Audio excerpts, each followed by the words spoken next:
Hello guys, welcome to my YouTube channels. Yesterday we have discussed the topic plastic. Plastic topic complete करने के बाद मैंने आप लोगों को ये बात बताई थी कि नेक्स्ट लेक्चर में हम करेंगे एंडोमेम्ब्रेन सिस्टम। अब एंडोमेम्ब्रेन सिस्टम के अंदर कौन सी ऑर्गेनेल्स इंक्लूड की गई हैं। तो अगर मैं बात करूं सबसे पहले एंडोमेम्ब्रेन सिस्टम जो होगा उसके अंदर एक तो मेन हम पढ़ेंगे क्या, एंडोप्लाज्मिक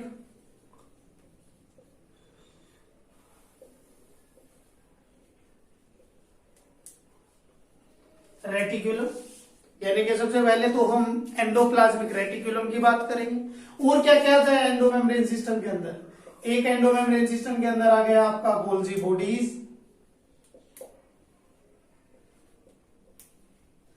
फिर अगर मैं बात करूं एक और क्या आ सकता है इसके अंदर, लाइसोसोम, और एक लास्ट इसके अंदर क्या आता है, वैक्यूम। तो ये चार मेन ऑर्गेनेल पढ़ेंगे हम एंडोमेम्ब्रेन सिस्टम के अंदर। कौन सी एंडोप्लाज्मिक रेटिकुलम, सेकेंड पे गोल्जी बॉडीज, लाइसोसोम, वैक्यूम। अब ये एंडोमेम्ब्रेन जो सिस्टम है इसके अंदर मतलब वन बाय वन जब डिस्कस करेंगे तो आज मैं सबसे पहले डिस्कस कर रहा हूं किसके बारे में, एंडोप्लाज्मिक रेटिकुलम के बारे में। अब एंडोप्लाज्मिक रेटिकुलम का आपको ये बात पता है कि ये क्या होता है। एंडोप्लाज्मिक रेटिकुलम एक इंटरकनेक्टिंग मेम्ब्रेन बाउंड स्ट्रक्चर होगा। क्या होता है, इंटरकनेक्टिंग मेम्ब्रेन बाउंड स्ट्रक्चर। और ये मेम्ब्रेन बाउंड स्ट्रक्चर क्या होगा, न्यूक्लियस की मेम्ब्रेन से एक्सटेंड होकर जाएगा प्लाज्मा मेम्ब्रेन तक, या it extend from nucleus to plasma membrane, यहां तक होगा। अब आपको इस बात का पता है कि एंडोमेम्ब्रेन यानी कि जो एंडोप्लाज्मिक रेटिकुलम होता है उस एंडोप्लाज्मिक रेटिकुलम के अंदर क्या काम होगा, यानी कि मेनली अगर मैं बात करूं तो प्रोटीन की सिंथेसिस होती है, प्रोटीन की सिंथेसिस होगी, कुछ प्रोटीन का मॉडिफिकेशन भी होगा। एंडोप्लाज्मिक रेटिकुलम जिसकी दो सब यूनिट होती हैं, एक तो स्मूथ एंडोप्लाज्मिक, एक रफ एंडोप्लाज्मिक रेटिकुलम। अब बारी बारी चीजें पढ़ते हैं कि एंडोप्लाज्मिक रेटिकुलम क्या है, किसने इसको डिस्कवर किया था, क्या क्या इसकी मतलब कहां पर ये मिलता है, अक्योरेंस क्या क्या होगी, फिर मैं बात करूं इसके कंपोनेंट क्या होते हैं, फिर बात करेंगे इसके फंक्शंस क्या होते हैं। तो मैं सबसे पहले बात करते हैं endoplasmic reticulum.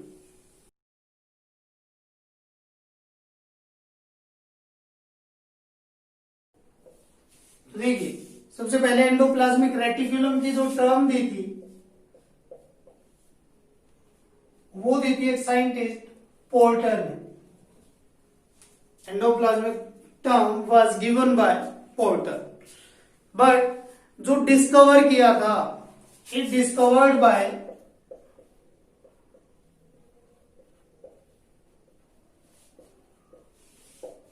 Endoplasmic reticulum was discovered by two scientist, Porter and Thompson.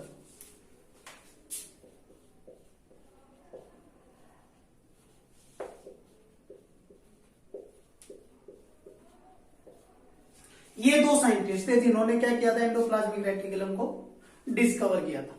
अब एक चीज देखिएगा, एंडोप्लाज्मिक रेटिकुलम जो होगा आपको ये पता है क्या होता है, इट इज इंटरकनेक्टिंग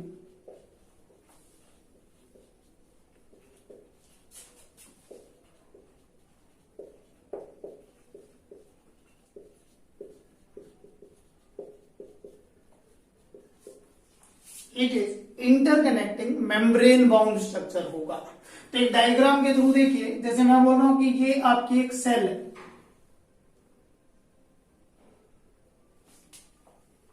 इस सेल के अंदर ये न्यूक्लियस होगा, यानी कि ये तो प्लाज्मा मेम्ब्रेन हो गया, ये न्यूक्लियस हो गया। अब ये प्रेजेंट होगा देखिए एंडोमेम्ब्रेन सिस्टम, यानी कि मैं बोल रहा हूं कि ये इंटरकनेक्टिंग मेम्ब्रेन बाउंड स्ट्रक्चर। तो इंटरकनेक्टिंग मेम्ब्रेन बाउंड स्ट्रक्चर यही है एंडोप्लाज्मिक रेटिकुलम, जो प्रेजेंट होगा कहां पर, न्यूक्लियस की मेम्ब्रेन के ऊपर। जब अगर आप किसी सेल को माइक्रोस्कोप के अंदर देखते हो तो प्लाज्मा मेम्ब्रेन और न्यूक्लियर मेम्ब्रेन को जो डिफ्रेंशिएट कर रहा है, यानी कि प्लाज्मा मेम्ब्रेन और न्यूक्लियर मेम्ब्रेन के अंदर जो डिफ्रेंशिएशन क्रिएट करवा रहा है वो एक एंडोप्लाज्मिक रेटिकुलम भी है। क्लियर। अब देखिए ये तो ईआर हो गया, आपको पता है। अब मैं बोल रहा हूं कि क्या हो रहा है, एक्सटेंड हो रहा है from nucleus to plasma membrane,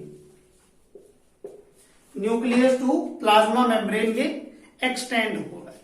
अब एक चीज बता दो आपको, ये बता कि ये इंट्रासेलुलर स्पेस के अंदर प्रेजेंट है, यानी सेल के अंदर जो स्पेस है उसके अंदर प्रेजेंट है।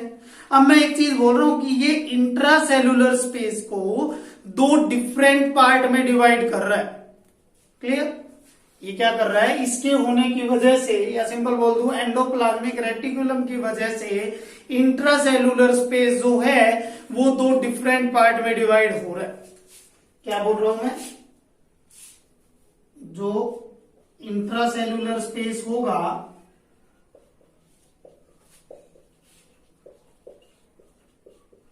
वो दो पार्ट में डिवाइड कर रहा है इसमें। एक तो कौन सा, खुद एंडोप्लाज्मिक रेटिकुलम होगा इसके अंदर, एक रेस्ट ऑफ साइटोप्लाज्म होगा।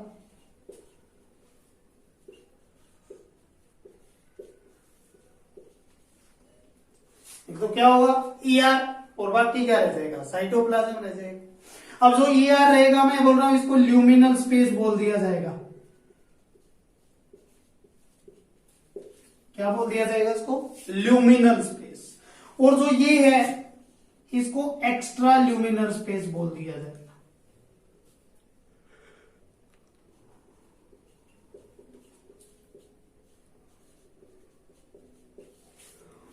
तो मैंने क्या बताया कि एंडोप्लाज्मिक रेटिकुलम की जो टर्म दी थी वो दी थी किसने, पोर्टर ने। एंडोप्लाज्मिक रेटिकुलम को डिस्कवर किया था दो साइंटिस्ट, पोर्टर एंड थॉमसन ने।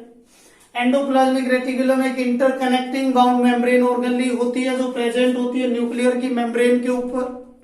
ये जब माइक्रोस्कोपिक स्ट्रक्चर देखते हैं तो माइक्रोस्कोप के थ्रू जब एक सेल को देखते हैं तो मैं सिंपल बोल दूं कि ये डिफ्रेंशिएट भी करवाती है न्यूक्लियर मेम्ब्रेन को और प्लाज्मा मेम्ब्रेन को।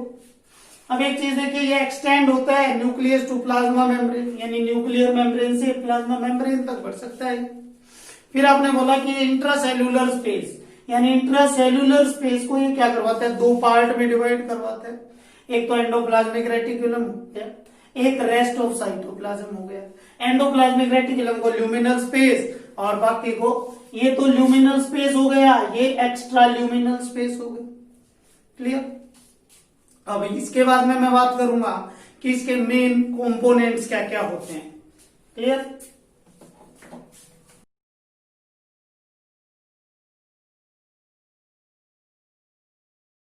नेक्स्ट टॉपिक ले रहे हैं हम ऑक्यूरेंस ऑफ एंडोप्लाज्मिक रेटिकुलम। कहां कहां पर हमें एंडोप्लाज्मिक रेटिकुलम मिलता है, तो मेन अगर मैं बात करूं, देखिए एक तो ये प्लाज्मा सेल्स के अंदर,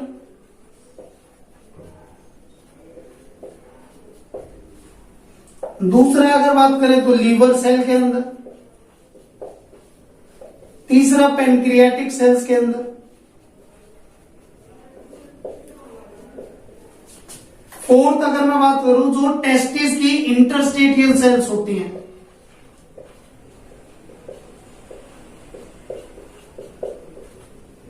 किसकी इंटरस्टेटियल, टेस्टिस की जो इंटरस्टेटियल सेल्स होती है वहां पर मिलता है। अब एक चीज देखिए, यहां पर तो ये अबंडेंट अमाउंट में मिलता है, इनके अंदर तो एंडोप्लाज्मिक रेटिकुलम ज्यादा होगा, लेकिन कम की अगर मैं बात करूं, ये पुअरली प्रेजेंट होता है किसके अंदर, जो आपके स्पर्मेटोसाइट होते हैं, जो मेल के अंदर स्पर्मेटोसाइट होते हैं उनके अंदर ये पुअरली अब प्रेजेंट होता है। क्लियर। एक ये अगर मैं बात करूं जो ह्यूमन की मैच्योर आरबीसी होगी उनके अंदर तो ये क्या मिलेंगे, अब्सेंट मिलेंगे। क्लियर। तो ये अक्योरेंस बता दिया मैंने इसका कि प्लाज्मा एक्टिव सेल्स के अंदर मिलता है, लीवर सेल्स के अंदर मिलता है, पैनक्रियाटिक सेल्स के अंदर, इंटरस्टेटियल सेल्स के अंदर, पुअरली डेवलप होता है स्पर्मेटोसाइट में, और बिल्कुल ही एब्सेंट होता है मैच्योर आरबीसी के अंदर। अब इसके बाद में मैं बात करूंगा इसके कुछ कंपोनेंट्स की, कौन से इसके मेन कंपोनेंट्स होते हैं।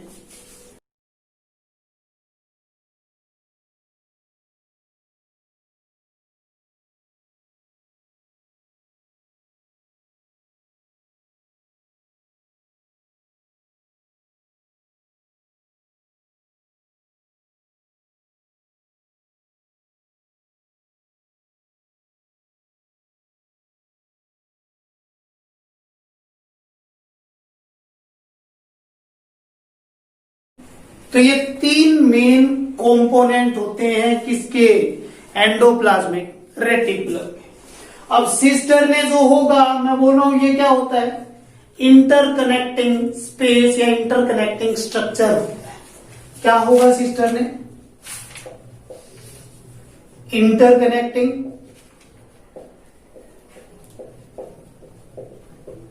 स्ट्रक्चर।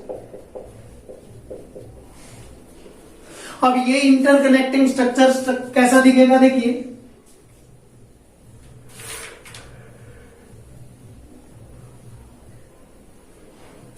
कुछ ऐसा स्ट्रक्चर दिखता है सिस्टम में। क्लियर। अब उसके बाद में अगर मैं ट्यूब्यूल्स की बात करूं तो ये क्या होते हैं, tube like structure. Tube like structure अब क्या हो सकते हैं, ये ब्रांच भी हो सकते हैं और अनब्रांच भी हो सकते हैं। क्या हो सकते हैं, ब्रांच भी हो सकते हैं और अनब्रांच भी हो सकते हैं। अगर ये ब्रांच हैं तो ये क्या दिखेंगे, कुछ ऐसे। अगर ये अनब्रांच हैं तो ये सिंपल ट्यूब दिखेंगे। क्लियर। फिर बात कर रहा हूं वेजाइकल। वेजाइकल क्या होते हैं, कुछ सैक लाइक स्ट्रक्चर हो। वेजाइकल क्या होते हैं, सैक लाइक स्ट्रक्चर, जो क्या दिखते हैं, कुछ इस फॉर्म में दिखेंगे आपको, सैक लाइक स्ट्रक्चर कुछ ऐसे दिखेंगे आपको।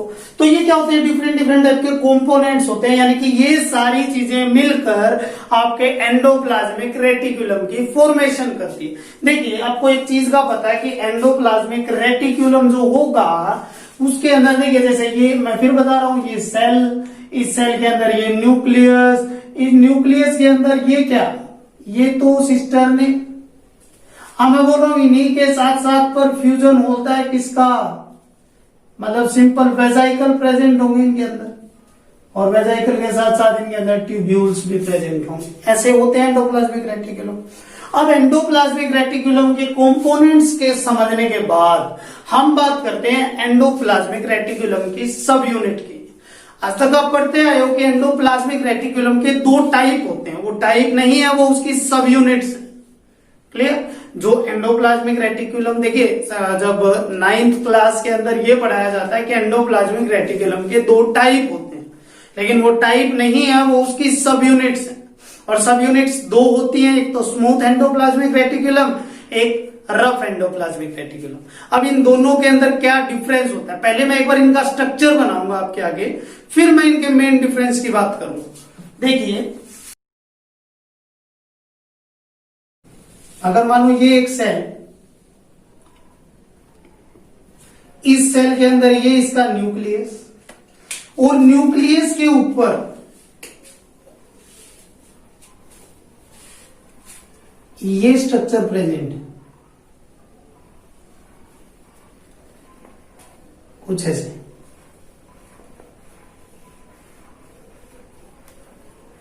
ये इसको तो आपने एंडोप्लाज्मिक रेटिकुलम बोल दिया। अब मैं बोल रहा हूं किसी एंडोप्लाज्मिक रेटिकुलम पर डोटेड लाइक स्ट्रक्चर प्रेजेंट होंगे,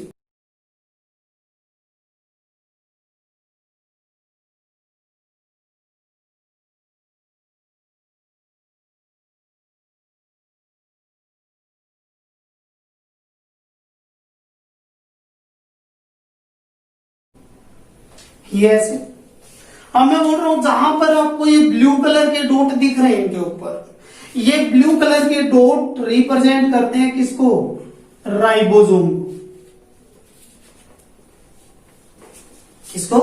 राइबोसोम को। और राइबोसोम जो होते हैं आपको पता है इनको प्रोटीन फैक्ट्री भी बोला जाता है। हमारी सेल के अंदर यानी कि प्रोटीन की जो फॉर्मेशन करवा रहे हैं वो कौन है? राइबोसोम। अब एंडोप्लाज्मिक रेटिकुलम के जिस पार्ट पर राइबोसोम प्रेजेंट है तो उस पार्ट को रफ पार्ट बोल दिया गया, यानी कि रफ एंडोप्लाज्मिक रेटिकुलम बोल दिया गया। तो यानी कि ये तो क्या हो गया? रफ एंडोप्लाज्मिक रेटिकुलम यानी RER। और बाकी जिसके ऊपर कोई राइबोसोम्स प्रेजेंट नहीं है यानी जो पार्ट ऐसे ही है इसको बोल दिया गया SER यानी स्मूथ एंडोप्लाज्मिक रेटिकुलम।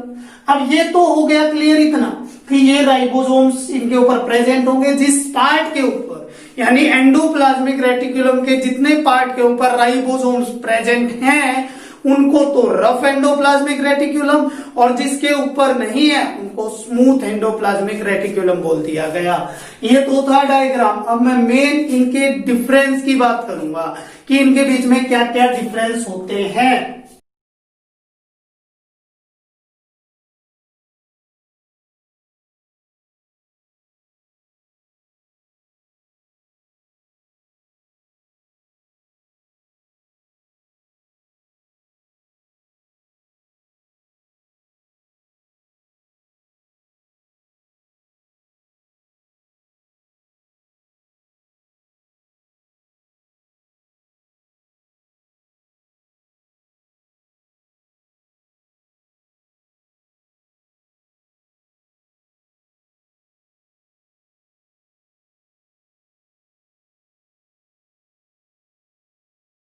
ये क्या होते हैं? ये कुछ मेन डिफरेंस होते हैं किसके अंदर? RER यानी स्मूथ एंडोप्लाज्मिक रेटिकुलम और रफ एंडोप्लाज्मिक रेटिकुलम।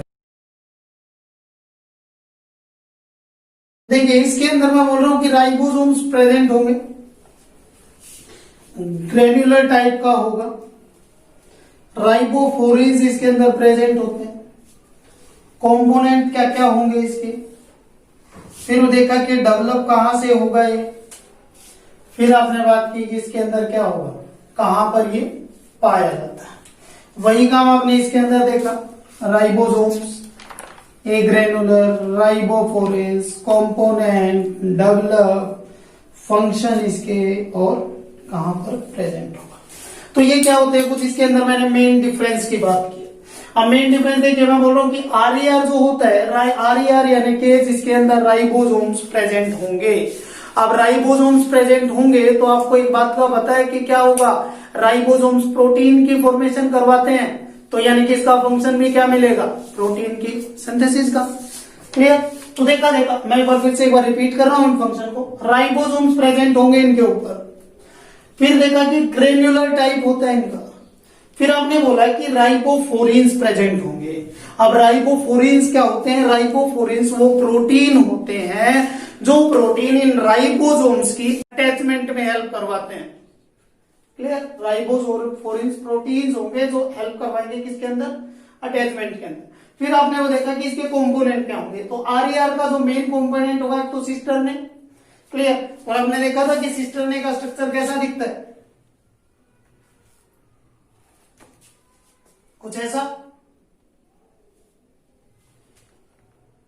फिर आपने देखा कि ट्यूब्यूल्स होते हैं। अब ट्यूब्यूल्स के तो स्ट्रक्चर कुछ ऐसे थे, ब्रांच भी थे और अनब्रांच भी थे। क्लियर हुआ? अब मैंने बोला कि डेवलप होता है न्यूक्लियर मेम्ब्रेन से। फंक्शन क्या होंगे, प्रोटीन के सिंथेसिस। फिर देखा गया कि प्रेजेंट होते हैं किसके अंदर, लीवर सेल के अंदर और पैंक्रियाटिक सेल के अंदर। यही देखा आपने SER के अंदर। मैंने बोला कि SER के अंदर राइबोसोम एब्सेंट होंगे, एक ग्रेनुलर टाइप होगा, राइबोफोरेन्स भी एब्सेंट होंगे क्योंकि राइबोसोम्स है ही नहीं तो अटैचमेंट किसकी करवानी है, तो राइबोफोरेन्स प्रोटीन भी नहीं होंगे। फिर कंपोनेंट क्या है, देखिए इसके कंपोनेंट है सिस्टरने और ट्यूब्यूल्स, लेकिन इसके कंपोनेंट है वेसिकल और ट्यूब्यूल्स। क्लियर? फिर आपने देखा कि डेवलप होते हैं कहां से, ये डेवलप होते हैं RER से, और लेकिन ये डेवलप किससे हो रहे थे, न्यूक्लियर मेम्ब्रेन से। न्यूक्लियर मेम्ब्रेन से तो डेवलप हो रहा था RER, लेकिन SER जो है वो RER से डेवलप हो रहा है। फिर आपने देखा कि इसके फंक्शन क्या होंगे, तो फंक्शन इसका फैट की स्टोरेज और स्टीरोइड की सिंथेसिस करवाना होगा, फैट या स्टीरोइड की सिंथेसिस करवाना। अब प्रेजेंट होंगे किसके अंदर, एडिपोज टिश्यू के अंदर, लीवर सेल्स के अंदर, एडर्नल कोर्टेक्स के अंदर। तो ये थे डिफरेंट डिफरेंट टाइप के इनके डिफरेंस कि आरईआर और एससीआर में क्या डिफरेंस होता है। अब अगर मैं बात करूं इनके मेन, यानी कि हम बात करते हैं अब इसके बारे में इनके फंक्शन की, कि आरईआर का क्या फंक्शन होगा, एससीआर का क्या फंक्शन होगा।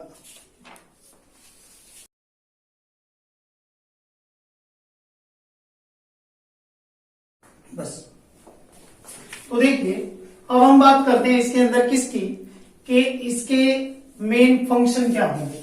तो यहां मैं बात कर देता हूं फंक्शन ऑफ आरईआर। आरईआर के मेन दो फंक्शन मान लीजिए। एक तो ये क्या करेगा, प्रोटीन की सिंथेसिस करवाएगा, और दूसरा ये क्या करवाएगा, यानी कि प्रोटीन मॉडिफिकेशन। तो देखिए प्रोटीन की सिंथेसिस करवा रहा है, किस प्रोटीन की तो ये सिंथेसिस करवाएगा और किसकी नहीं। तो मेन जो आपके लाइसोसोमल प्रोटीन हो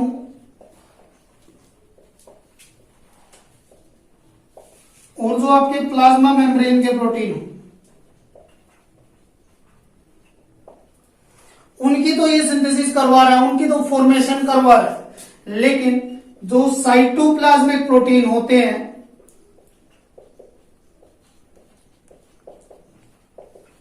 साइटोप्लाज्मिक प्रोटीन की फॉर्मेशन नहीं करवा रहा है।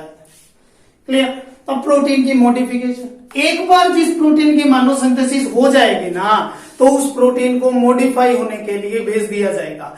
क्योंकि याद रख लेना, एंडोप्लाज्मिक रेटिकुलम में जो प्रोटीन बनते हैं वो प्रोटीन मॉडिफाइड नहीं होते हैं, उनका फिर पोस्ट ट्रांसलेशन मॉडिफिकेशन चलता है। यानी कि ट्रांसलेशन एक प्रोसेस होती है जिसमें क्या होता है, आरएनए से प्रोटीन बनते हैं, आरएनए से प्रोटीन बनना ट्रांसलेशन कहलाता है।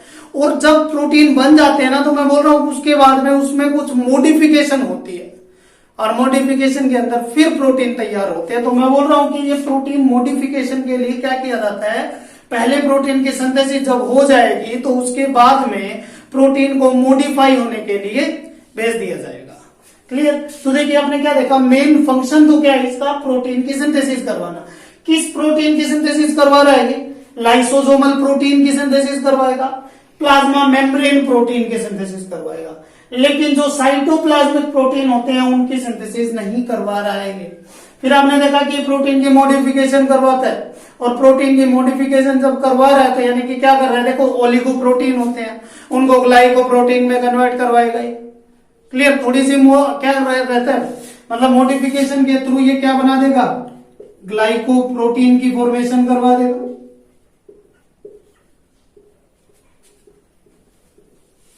और ग्लाइको प्रोटीन जो बनेंगे वो कब बनेंगे, जब उसके अंदर कुछ मॉडिफिकेशन चलेगी तब। अब इसके ये तो था आरईआर का फंक्शन। अब इसके बाद में मैं बात कर रहा हूं कि मेन एससीआर का फंक्शन क्या होता है। अब एससीआर के फंक्शन के बारे में आपको ये तो पता है कि एससीआर जो होगा वो फैट की और स्टीरॉइड की सिंथेसिस करवाएगा। क्लियर। लेकिन एक चीज बता दूं, ये क्या करवाता है, ये ग्लाइकोजन को फॉर्म भी करवा सकता है और ग्लाइकोजन का ब्रेक डाउन भी करवा सकता है। वही एससीआर जो होगा वो कुछ माइक्रो बॉडीज की फॉर्मेशन भी करवाता है। क्लियर। अब देखिए एक चीज देखते हैं हम,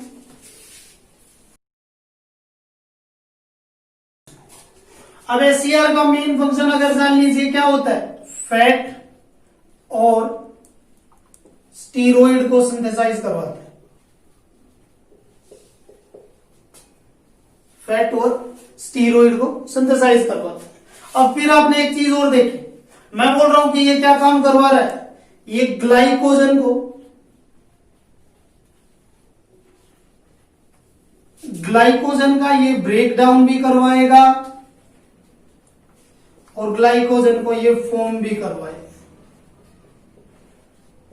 दोनों काम करो। अब कैसे ब्रेक डाउन कैसे होगा, देखिए मैं बोल रहा हूं कि ग्लाइकोजन को जब तोड़ना है, समझ में ना, क्या होगा, यानी कि ग्लाइकोजन जो होगा उससे फॉर्मेशन होगी किसकी, ग्लूकोज की। क्लियर, यानी कि ग्लाइकोजन को जब ब्रेक करवा रहा है तो मैं बोल रहा हूं ग्लाइकोजन से ग्लूकोज की फॉर्मेशन होगी। अब क्या प्रोसेस होती है, यहां पर एक प्रोसेस होगी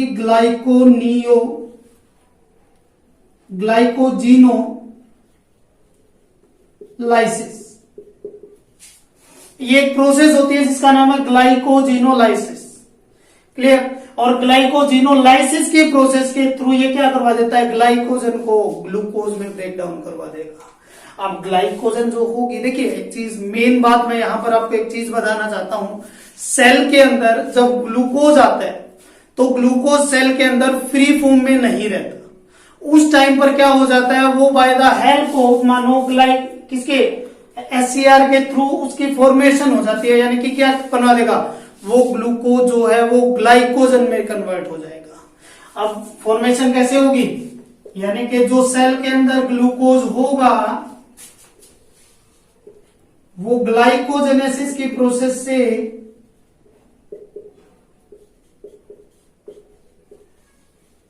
ग्लाइकोजन में कन्वर्ट हो जाएगा। क्लियर, देखिए क्या बताया मैंने, ये फैट और स्टीरॉइड के सिंथेसिस करवाता है।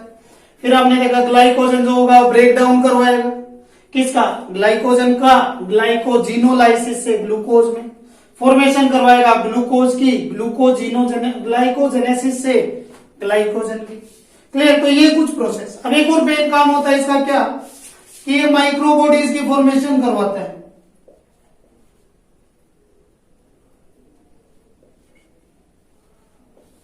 माइक्रोबॉडीज की फॉर्मेशन करवाएगा। अब माइक्रोबॉडीज की फॉर्मेशन करवाएगा, क्या होती है माइक्रोबॉडीज, यानी कि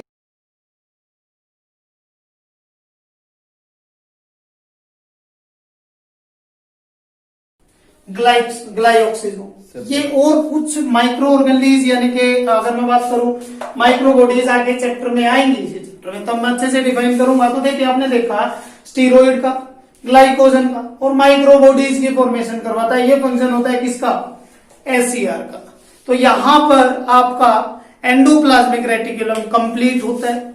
नेक्स्ट लेक्चर में हम बात करेंगे आपकी गोल्जी बॉडीज की।